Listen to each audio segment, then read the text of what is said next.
Retinol, it's a form of vitamin A. It's needed for vision, cellular development, maintenance of skin and mucous membranes, immune function, and reproductive development.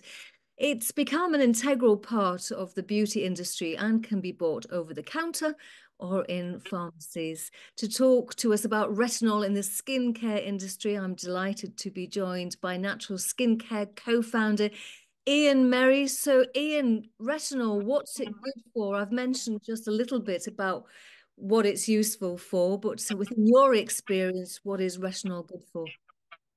Well, retinol is kind of not flavour of the month at the moment, but it is one of those ingredients, skincare ingredients, that is becoming ever popular. It is, however, one you've got to be very careful with in introducing to your skincare regime, but it's very good for anti-aging. It's known as an anti-aging. It cleans up fine lines and wrinkles. It cleans the pores out. It's good for hyperpigmentation, for reducing the dark spots on the skin. And it's a general all-round good product. It works in a way that it gradually removes the top surface of your skin. And in so doing, it smooths, it softens, and it, as we say, it removes the fine lines and wrinkles. So removing the top layer of your skin sounds quite ferocious. So I'm just wondering what wearers should be mindful of, because you did start off this interview saying it's not flavour of the month. Yes. Well, it's the problem with it, and it's not a problem. Problem is probably the wrong word. It does work on the surface of your skin, so you do have to be very careful when you introduce it. We have a retinol serum and hyaluronic acid serum that we produce, which has got about 1% of retinol in it. Now, that is about as high as you want to go with your retinol serum. And so as such, you need to introduce it very, very carefully. So you just apply once at night time, preferably. Just put it on your face, not too close into your eyes, because that, that's where your most sensitive skin is. And then see what it does. You might feel a slight reaction, but see that there's no reaction to it. Once you leave it overnight, once you're happy with that, then introduce it probably a week later, and then gradually introduce it at shorter spans between the treatments, but never get up to using it every day, because you literally don't need that. You just need to be very careful. If you do show a reaction, an inflammation or anything like that, or breakouts, it's best to stop using it. And if you still want to pursue it, then talk to a dermatologist just to make sure that it is right for your skin.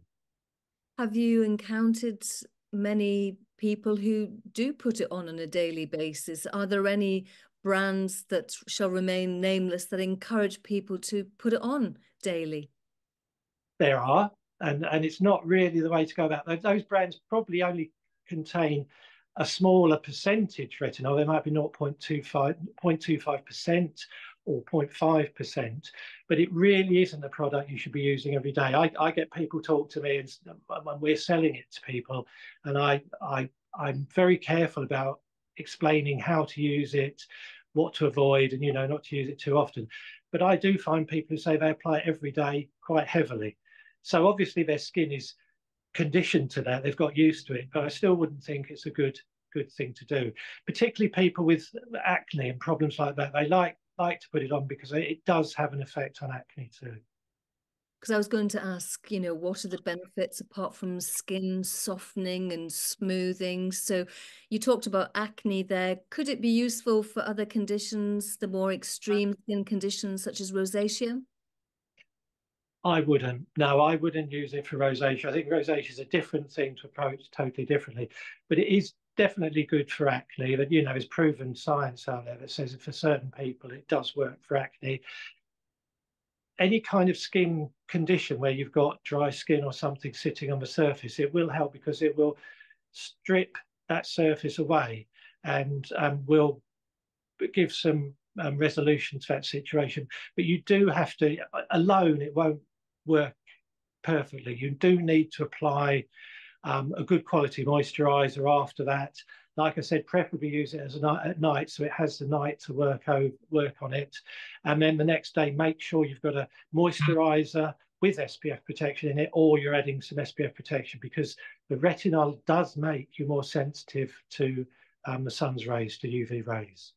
So finally, you mentioned there that natrl has got its own retinol associated product. So what other ingredients are mixed in with the retinol? How do you source your retinol, and what's the feedback been like?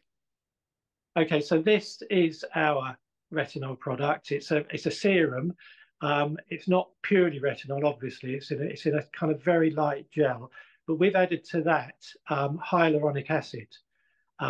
One of the real buzzwords of the day. Hyaluronic acid is a more than a moisturizer. It actually causes hydration.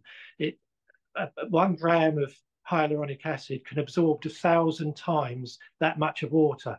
So it's great for hydrating your skin. It improves production of collagen and things like that. And it really, alongside the retinol, it's a kind of a big boost to your face and your complexion.